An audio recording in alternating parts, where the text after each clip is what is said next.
హల్లెలూయా, హల్లెలూయా, హల్లెలూయా. హల్లెలూయా.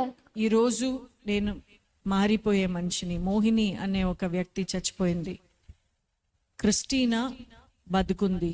క్రిస్టీనాకి real బతుకు దొరికింది. క్రిస్టీనాకి నిజమైన దేవుడు దొరికారు.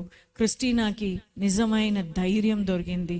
క్రిస్టీనాకి నిజమైన హోప్ దొరికింది. క్రిస్టీనాకి నిజమైన సంతోషం దొరికింది. ఎందుకంటే క్రిస్టీనాకి జీసస్ దొరికారు. హల్లెలూయా, హల్లెలూయా, హల్లెలూయా, హల్లెలూయా, హల్లెలూయా. హల్లెలూయా. మాదాన్ని పట్టుకోండి, మా దేవుడిని పట్టుకోండి. దేవుడు కాకుండా ఇంకా ఎవరు మీకు హెల్ప్ చేయరు. అది హెల్ప్గా ఉండదు. నిజమైన హెల్ప్ ఆయన దగ్గర నుంచే వస్తుంది. ఈ మాట నేను జీసస్ మా ఇద్దరు లోపల ఉన్న ఈ ప్రేమ కథ